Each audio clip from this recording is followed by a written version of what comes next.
வந்து ஆனால் உள்ளே பார்த்தீங்கன்னா உங்களுடைய லக்னம் ராசி நட்சத்திரம் பொறுத்து கொஞ்சம் உடல்நிலை மாறும்.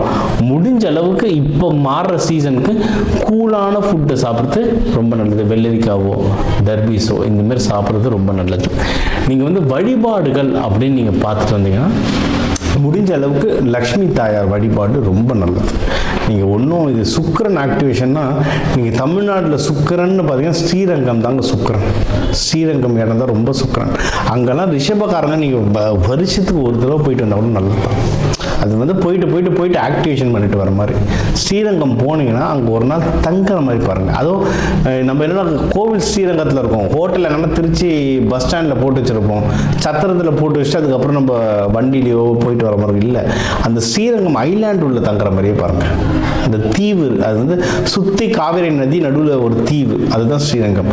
அந்த தீவில் தங்குற மாதிரி பாருங்கள். அந்த தீவில் தான் சுக்கிரன் எனர்ஜி வந்து அவ்வளவு இறங்குது. ஸோ அந்த ஒரு நைட் அங்கே தங்குனீங்கன்னா உடம்புல வந்து அவ்வளோ ஆக்கர்ஷண சக்தியாக இருக்கும். அது போயிட்டு வாங்க. இல்லை சார் அவ்வளோ தூரம்லாம் நம்மளுக்கு வசதி இல்லை, போயிட்டு வர முடியாதுன்னா உங்களுக்கு பக்கத்தில் பெருமாள் கோவில், முக்கியமாக லக்ஷ்மி தாயார் கோவில் எங்கே இருக்குது, ரங்கநாதர் பாம்பு படுக்கையில் இருக்கிற ரங்கநாதர், இந்த கோவில்கள் எங்கே இருக்குன்றதை பார்த்துடுவாங்க. இதுவும் ஒன்று.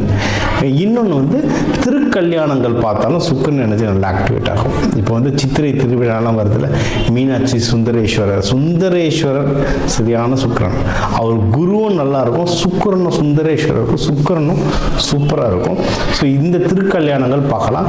எல்லாரும் மதுரை வந்தால் சூப்பர். மதுரை வர முடியாதவன்றாங்க வீட்டு பக்கத்தில் எந்த சிவன் கோயிலில் உங்களுக்கு அந்த திருக்கல்யாணம் நடக்குதோ அதை அட்டன் பண்ணுங்கள், சூப்பராக ஒர்க் ஆகும்.